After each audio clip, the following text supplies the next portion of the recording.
All right.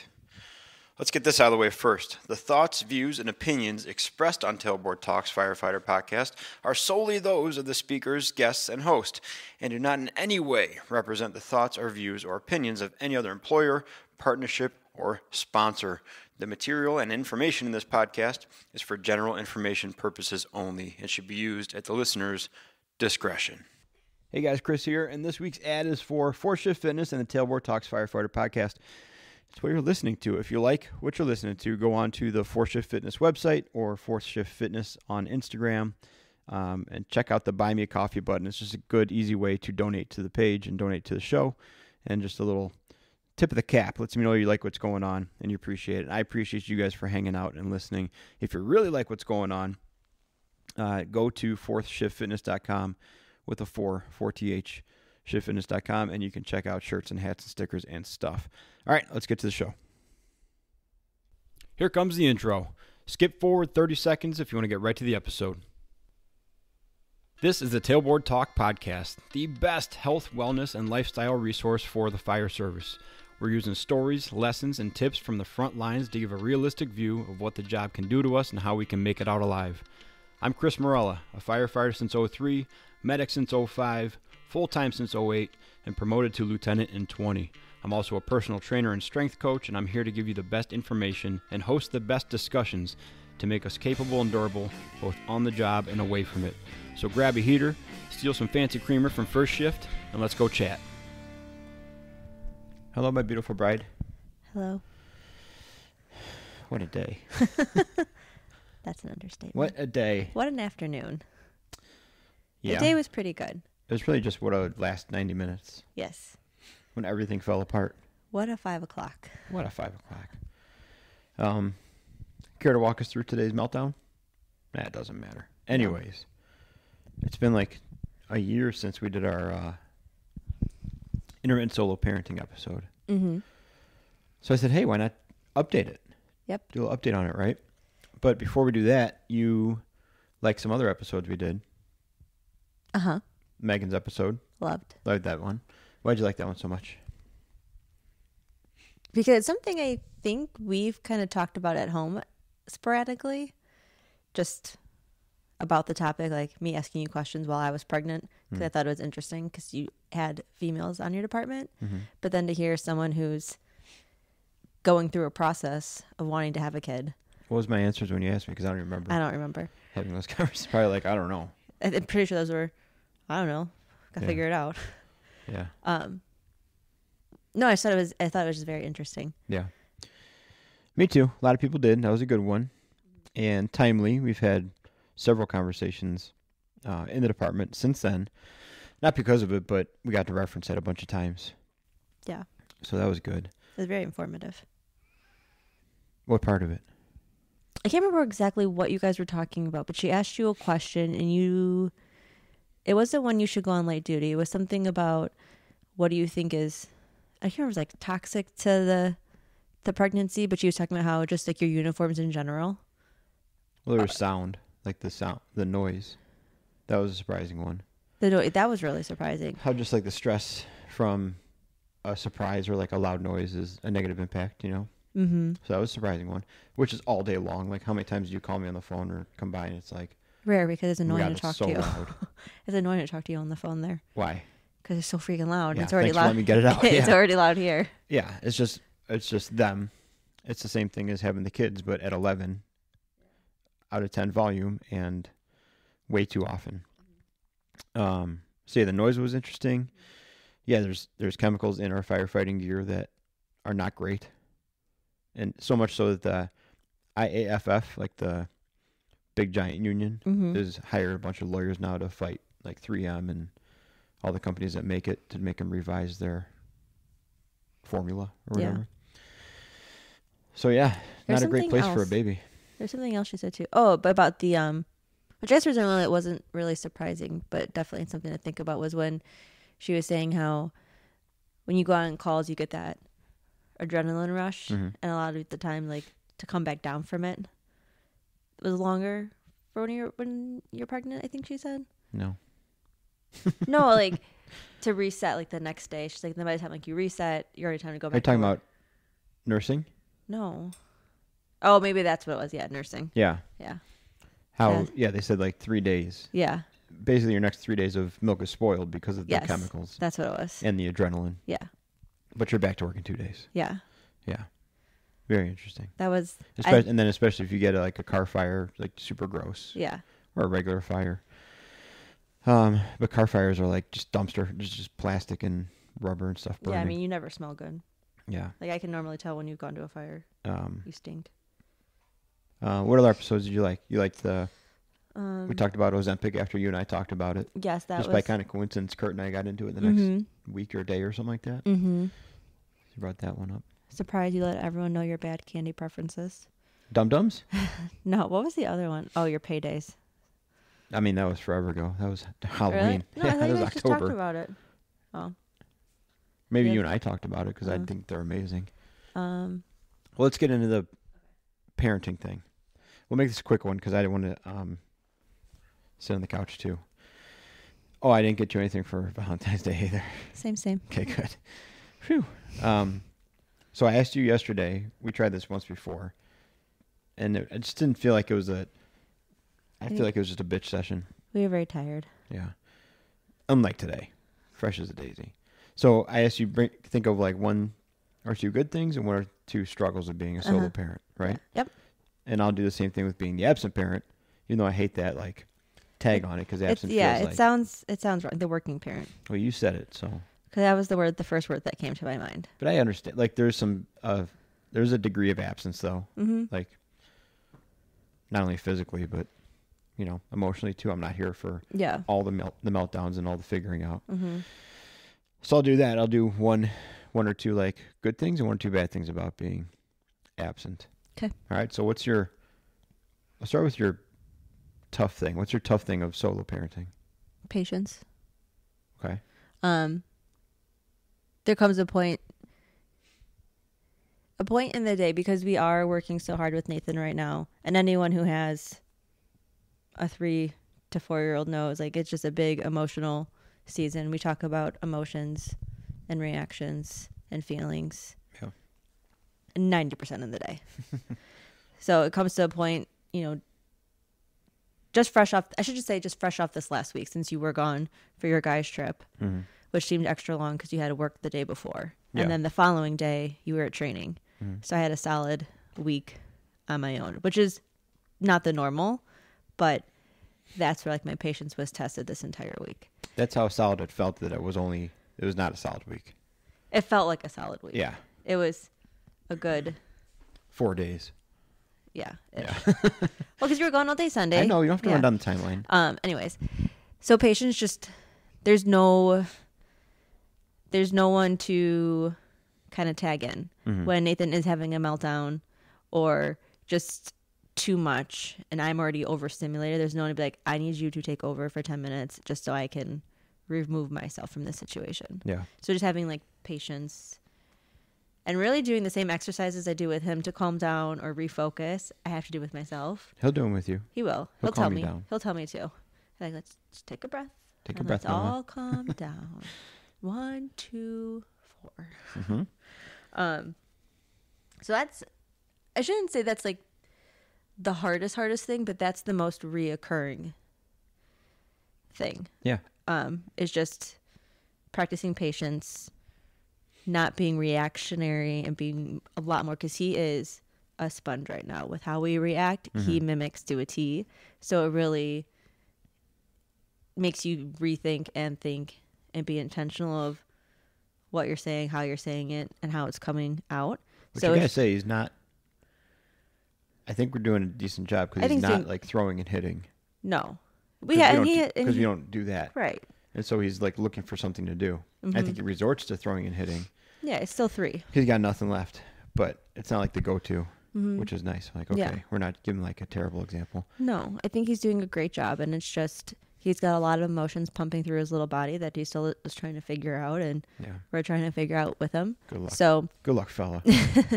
So just the constant would be, it's just like struggling with patience, just being aware of it. Just not taking the easy way and snapping at him or smacking him.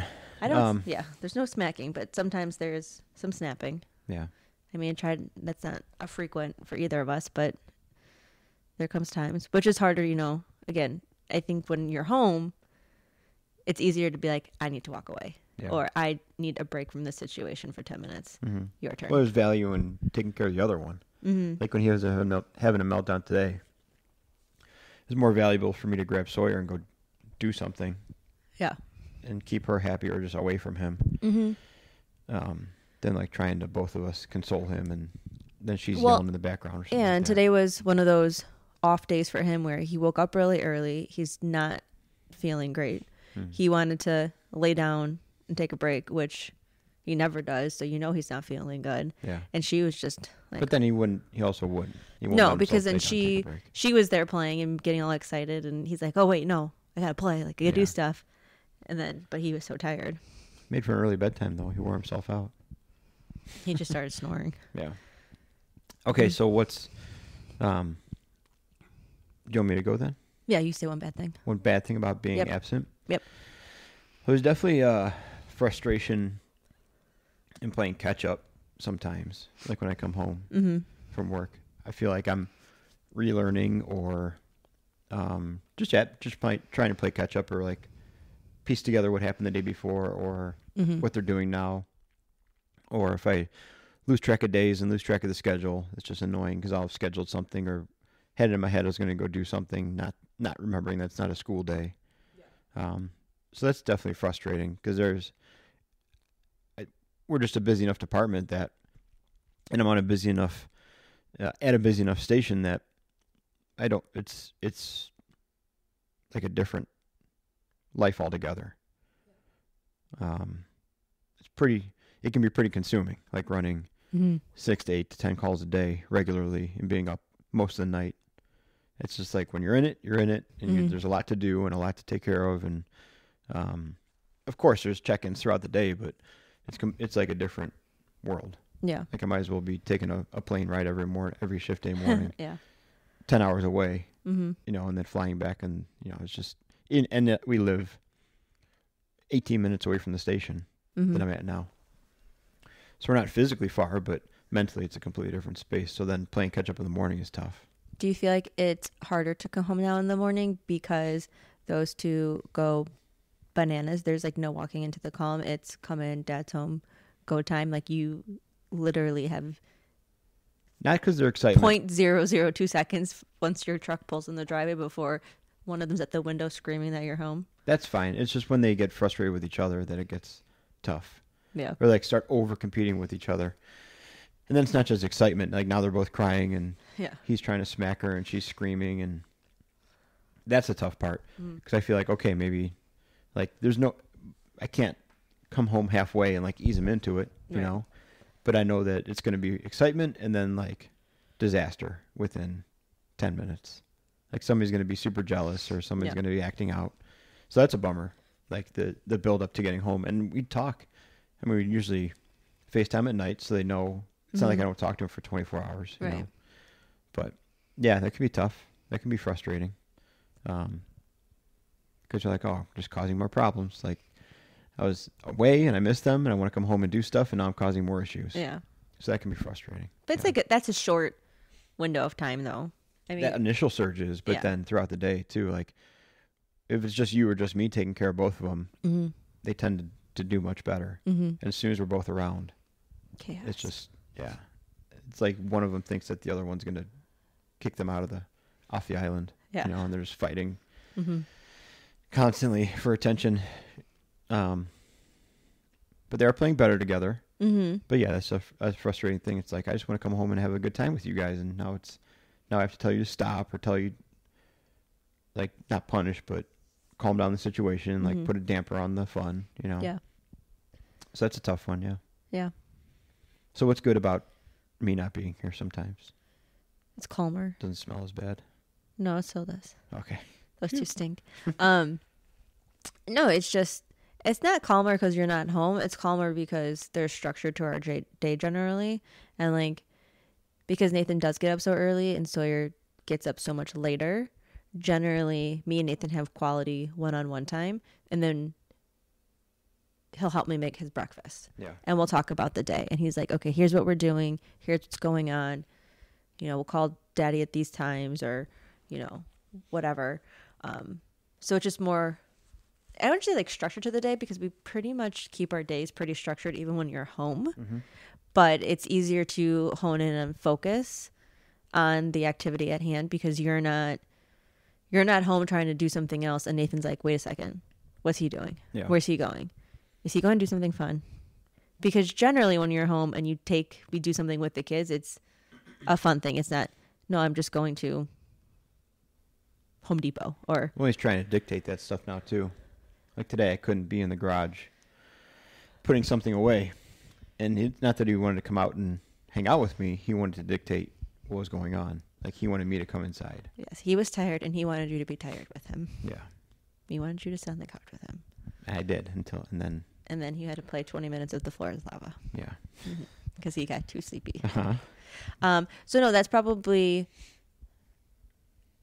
a pro of you being home is just it's calmer. Our day does. Pro of me being gone. Yes. Yeah. It generally runs smoother. There is normally less meltdowns and tantrums. Yeah. But again, it's easier to focus. We have better quality one-on-one time because he knows there's nobody else here. Mm-hmm. And we're kind of getting into a better afternoon routine where, because I know when you go to work, I'm not going to get a workout in the morning because he's up, ready to go. So we've been doing like afternoon workouts and he does his little exercise video and gets his muscle shake. And he's just getting better too at being aware of time, I think, of the day. Just like he kind of knows the schedule of it. Yeah. Yeah. So that's probably the biggest thing is just being able to be on a better focus schedule when you're not home. Yeah. Mm-hmm. Is that a good one for me? Yep. A good part of being gone? Mm-hmm. Well, it definitely gives me a minute, like to not decompress. That's not the right word at all. Probably re-examine or like just get a grip on how I want to deal with them. I think I send you more parenting things and more everything, like goofy Instagram stuff when I'm at work. You sure do. Because I have a second to like look at it or look at the parenting pages we both follow, like actually look at what they're trying to say. Yeah. So it gives me that because I didn't have a hard childhood, but I wasn't raised necessarily the way we're trying to raise them. No. So it's a pretty big like degree of separation. Yeah. Between the way I was raised and how we're trying to it's retraining everything. Be different with them. So I need that extra little bit, which is nice. Like it gives me time to be like, okay, maybe not so great yesterday, but now I can look at that situation and kind of get some tools together because it's going to happen again. Mm-hmm. And then maybe tomorrow when it definitely is going to happen, I'll be a little more prepared for it or just have an idea of how I want to handle it or something like that, And it's the same situation over and over, but it just seems like the degree of my ability to like calmly manage it and then move on from it comes and goes from like day to day. Where some days I'm like, I just have no patience for this at all, for whatever he's doing or whatever she's doing. And other days I'll sit there and they'll be doing the same thing for like half an hour and it just doesn't bother me at all. Yeah. So I hate to blame it on work. Like that's a symptom of just my overall stress level rising and falling, Mm-hmm. But I could definitely see how like the days before work are typically a little more stressful because I'm trying to anticipate what I'm walking into the next day. Mm-hmm. Like things we have to do and emails that I have to get back to or whatever personnel issues going on. So that's a little preoccupying. So the day before work is a little bit harder. And then the day after work, it's a little bit easier because I'm like, well, I did that. I put out all the fires I could for one day. Mm-hmm. See you in 24 hours email, Yeah. So then that's a little bit, coming home from work's a little bit easier, aside from just being tired from being up all night. Yeah. So. It's interesting you say that because I think, my observation, you actually do a better job being patient with them the day you come home from work. That's what I just said. Or the day before you go to work. Mm. And probably because I'm preoccupied, so I'm not even paying attention to probably. like whatever, just tear the walls down. I'm thinking about other stuff. Yeah. Yeah. Yeah. You definitely, I think, do a better job when you're coming off of work. You do a better job having patience and the energy level for Nathan, like in the afternoon. Yeah. Like if there was a way. What was that initial surge in the morning that just like blows up everything? I think it's just maybe just the combination of coming home, them being crazy, and then generally, like we're running out the door to do something. Yeah. With or without you, like we're taking Nathan to school or gymnastics or. Which is also kind of a bummer sometimes because then that's, like the half hour or 45 minutes in the morning. Then is it until, like lunchtime? Mm-hmm. You know. And so then you play the game of like, well, if I had a regular job, I would have been able to get up with them and like help get them ready. But now the job takes 24 hours. And then because of our schedules, that's 8 more hours. Mm-hmm. That's 8 hours less then. So really it's taking more time because of the structure of it. And it's also my structure too. Like we've talked about before, how I take like an extra half hour, 45 minutes at work after I get relieved to like, that's the time now. Yeah. Like that's when I get to shower and pack up my stuff on my own schedule and then leave. So, so there's always gonna be a feeling of like missing out. But all that being said, when we talk to our friends that have regular jobs, and they're like, "Oh, I get home at 7 for bedtime," and then they're looking to like stay up until 10, 11 because that's their time, like home with their wife and blah blah blah, and then they're out the door at 6:30 or 7 in the morning. You know, so the kids are up for 45 minutes at that point. It's not that it's better. It's just way different. Like, yeah, it's a bummer not being here for 24 hours. But yeah, I do have 2 days home most of the time because I don't take overtime. No. Like, unless I have to. Well, you just took it like a month ago. I know. Hit my quota for this year. So I will say it's got its perks. Like, yes. It definitely has its perks being home for 2 days. Sometimes.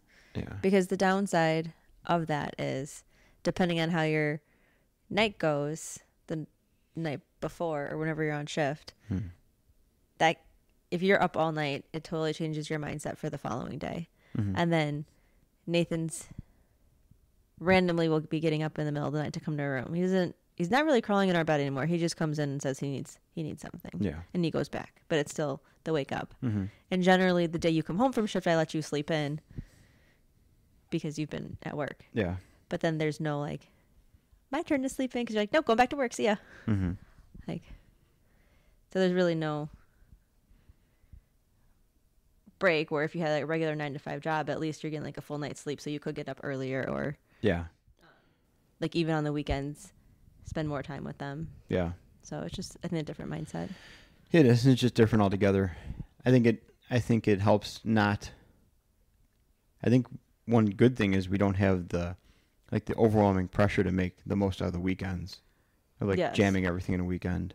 We do get to go on camping trips like front half of the week, you know, because if we just had the weekend to do stuff, and then anything went wrong, you know, on that camping trip or a home project or anything like that, like that's it, and then that's a lot of pressure to put on that. But since we get to basically have a weekend, more or less, at least 24 hours of hangout time. Yeah. Not all 48 a lot of times. No.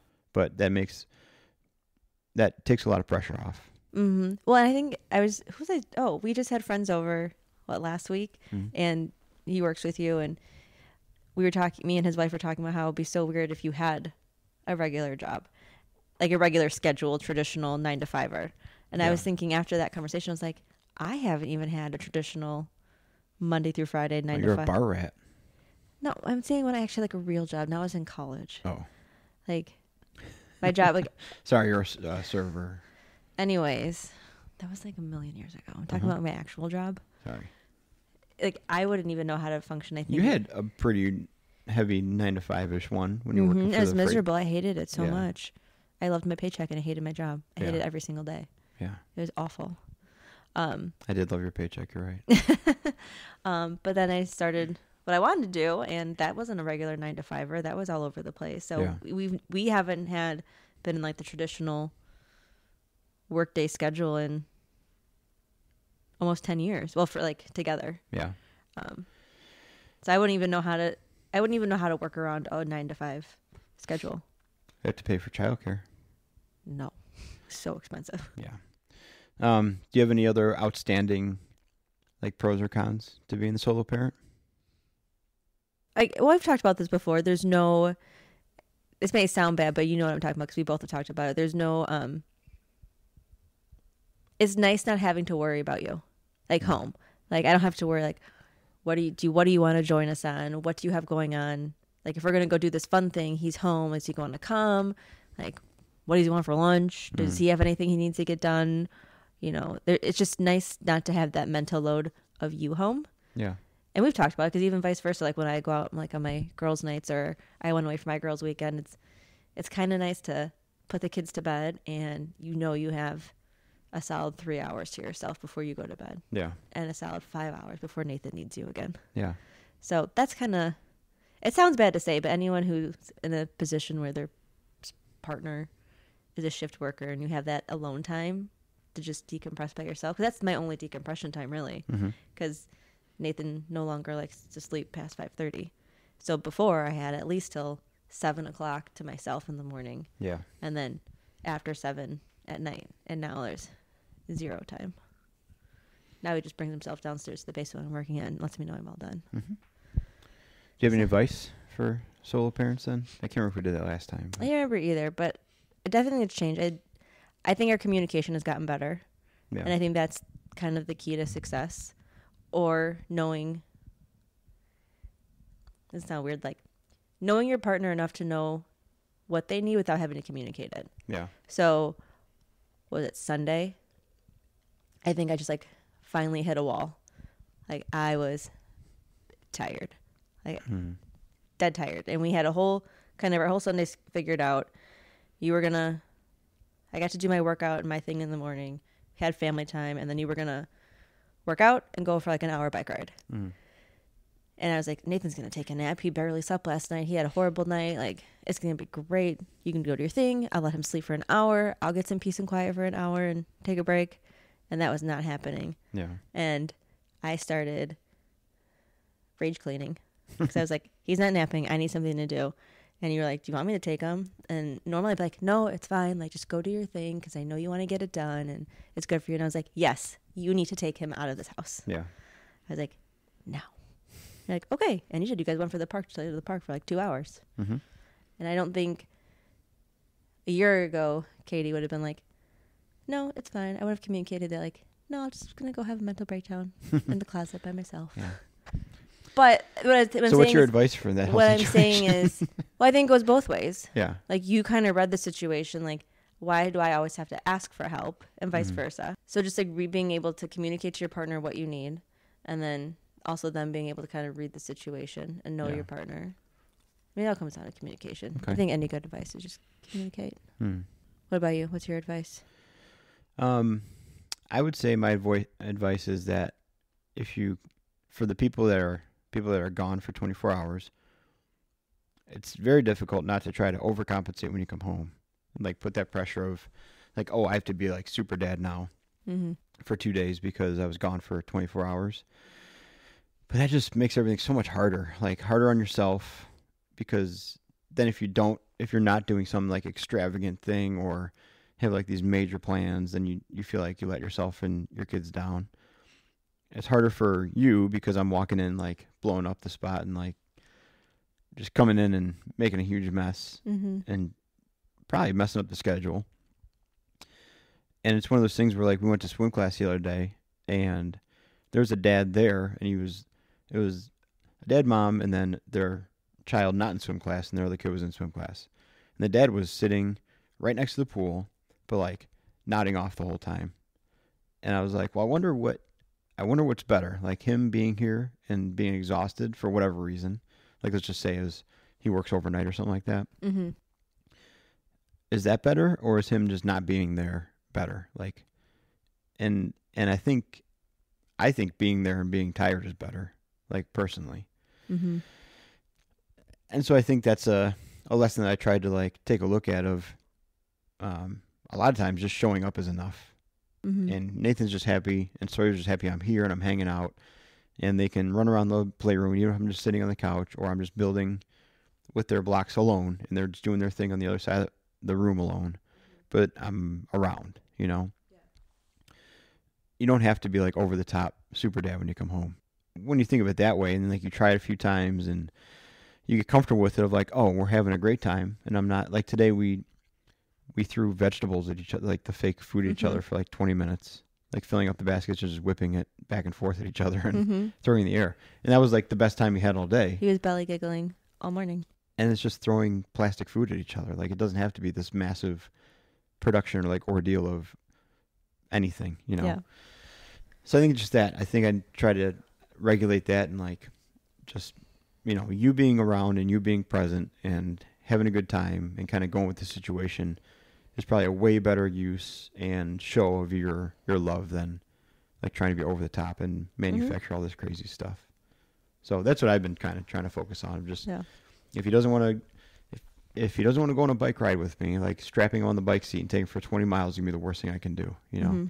So if I really want to go on a bike ride and he doesn't at all, then maybe we see if we take his bike out, or do we just watch movies instead?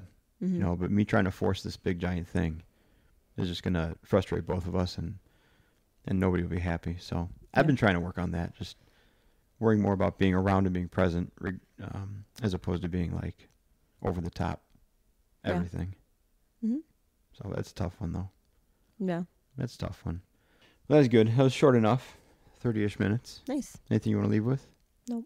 Do you want to beg for money and do the sign-off thing? Hit the buy me a coffee button. Linked somewhere. All over. Everywhere. Okay. And be... It's alphabetical. Capable and durable. Put the microphone by your face. Capable and durable on the job and away from it. It's pretty close. Be a force shifter. Yeah. Thanks for coming. See you next week. See you next week. Toodaloo.